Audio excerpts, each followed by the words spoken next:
Who's looking for vengeance? Well, I'm looking to rank all the matches. 8 of them. Are you ready? Are you ready for some vengeance? Welcome back, guys. Fog Wrestling. We've reviewed vengeance. Now it is time to rank all 8 matches from the show. We'll be going, obviously, from the least best match to the best match. I don't know if that makes any sense, but... Makes sense to me, guys. No, it doesn't make sense to me. Booker T against Big Show for the millionth time. And that pay-per-view. Comes in last place. No count. I think it's one of the better matches they've done, but that doesn't mean it's good. Didn't want to see it before it happened. And I wasn't glad to see it after it happened. Yeah, I've never seen a good Big Show match. I don't want to bury the guy, but he's a boring bastard. And for me, I don't think WWE would have been much worse if he didn't ever exist. That's probably does sound harsh, but I've just never been a fan of Big Show. Yeah. Obviously his size helps, but see, at the end of the day, I think I would go as far as saying he's the most overrated bastard of all time. I think I preferred Khali. I think Khali had more of a mystique about him.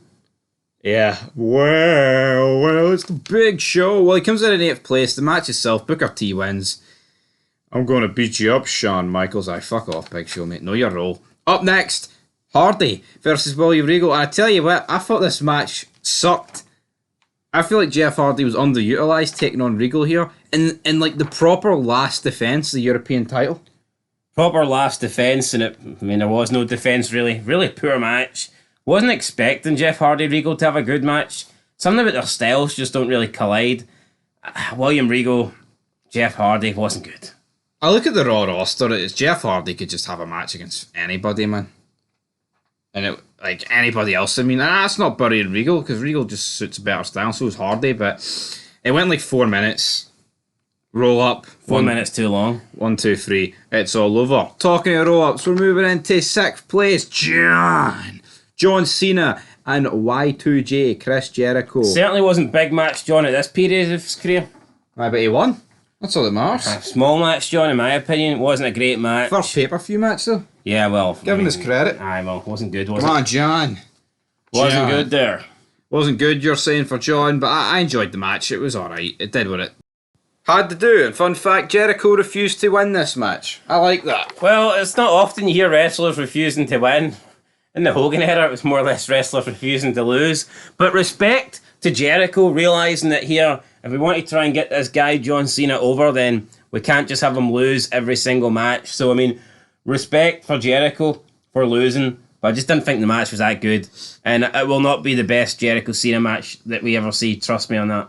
No, it definitely won't be. Up next, Jimmy Noble, Billy Kidman. Cruiserweight Championship on the line.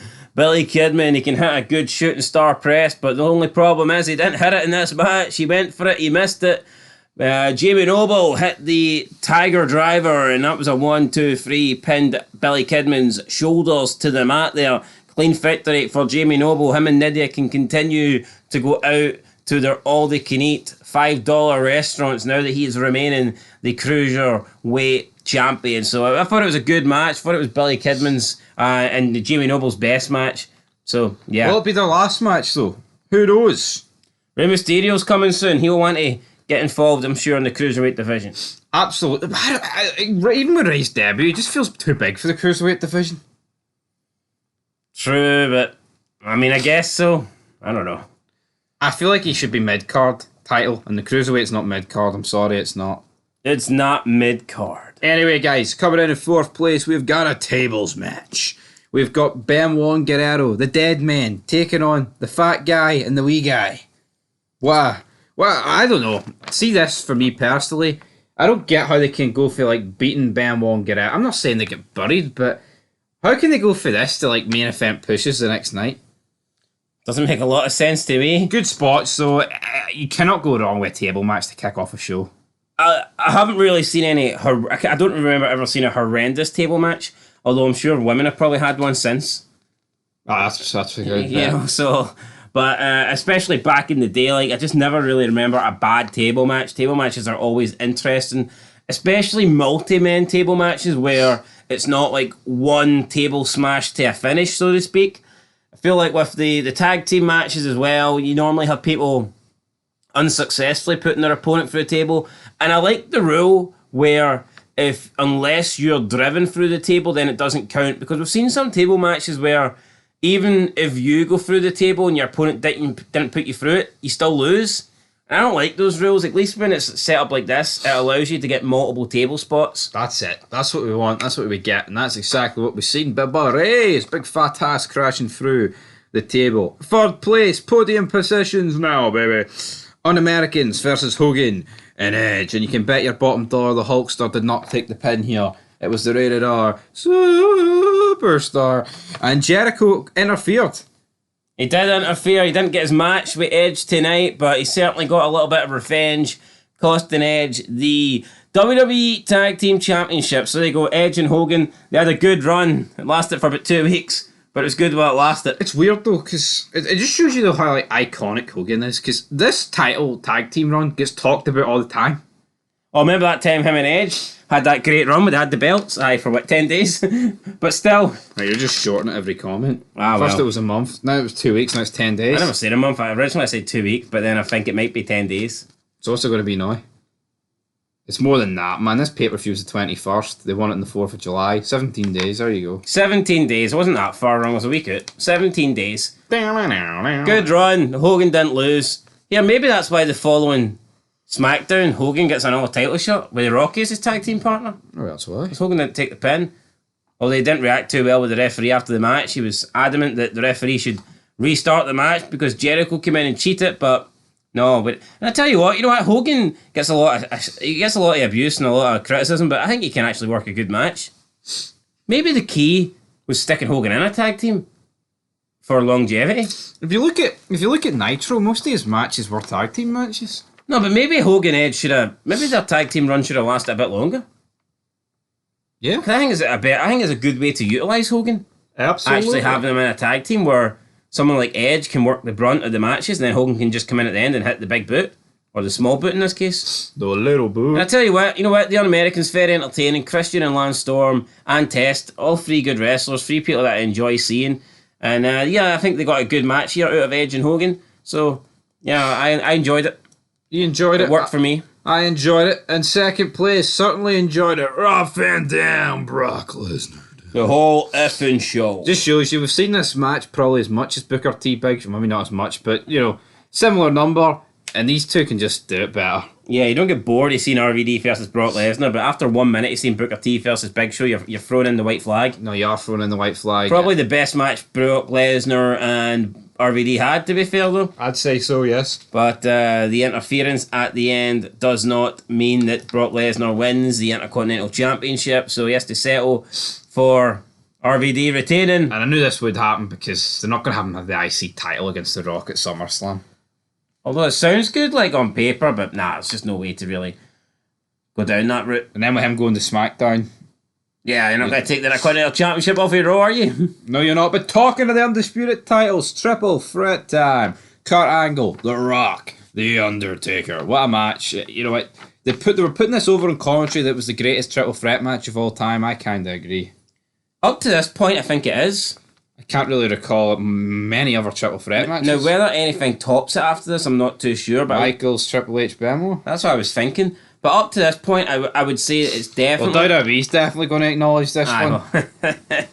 Well, are you sure what was the best triple threat match? This one or the one with the family killer? I like Cena, Edge, and Triple H at Backlash. That was a good one. That's a good one as well. Not as good as this, I don't think. But What else is there? What other good triple threat matches have we had over the... There was actually a pay-per-view called Triple Threat. Fatal 4-Way. No, they did one called Triple Threat. When? I'm pretty sure they did. No, I didn't. It was Cena versus HBK and Triple H, and then the other one. That was Survivor Series. They just did two triple threat and matches. oh well, fair enough. No, right. Fucking know your stuff, mate. Well, hold on. Come on here on the So YouTube. you think it's spout your pish. You think it's plausible that they could have a fatal 4-way pay-per-view but not a triple threat? I didn't say that. I just said I know that for a fact they haven't done a triple threat pay-per-view. There's Well, a big the difference. pay-per-view names are shite. How was I supposed to know that? I know it. I don't like current wrestling. I only watch the good stuff, unlike this guy to the left of me. Big fan of the current wrestling. Oh, I love it. Yeah. Fucking brilliant. Anyway, great That's triple, why my current wrestling review sound like I want to fucking do a Benoit. great triple threat match. can't say that, man. Lots of false finishes, lots of big moves, lots of wrestlers stealing the other person's signature moves, lots of great shit. Everyone looked strong. Everyone looked like they could win. I mean, it was literally non-stop action from start to finish, and it was just a great triple threat. And you know what? I wish we got more triple threat matches. I don't feel like WWE do this enough. And when you've got the right match with the right wrestlers in it, it can be fantastic. And that's exactly what this match was. Definitely the best triple threat match I think we've seen in wrestling up to this point. The only other one that I think would come close off the top of my head is probably Jericho, Benoit, and Austin, if we're talking about the world title. I remember Angle, Jericho, and Benoit had one as well, where both Angle's Intercontinental and European belts were on the line. That was a pretty good one as well, but I just feel like this one with the importance behind it. Foley, Austin, and Triple H. Don't really remember that one, I'll be honest. Did that not turn into a one-on-one match? Between who? I don't know, someone got injured, did they not? Is that not the time the Ace Ventura was doing the refereeing? Jesse Ventura. Jesse Ventura. No, we were supposed to get Austin, Rock, and Triple H. Fucking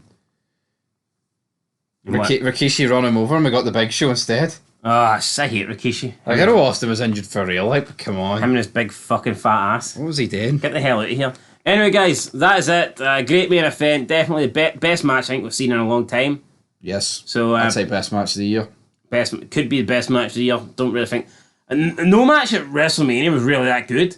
I mean, obviously Rock Hogan was great because it was Rock Hogan, and you know it's got the iconic feel to it. It was a classic match, but I'd say this probably is the best wrestling match I've seen this year. Yeah, for me, hands down. Yeah, I'd say so too, guys. But anyway, as that's done, next up is SummerSlam, the biggest hanging of the summer. Well, I'll say I think Undertaker's probably had the best matches of 2002 because they had that really good one with RVD on Raw, with the title on the line, if you remember. Yep. Then he had the ladder match with Jeff Hardy. I mean, Undertaker's had lots of good matches. Obviously, probably being the champion helps because he's been able to showcase himself a bit more. But I'd definitely say Undertaker's the MVP of 2002. Absolutely. Undertaker, well, of course, we'll do a top 10 list at the end of the year like we did with 2001. Make sure you check it out. But until then, leave your thoughts down below and peace.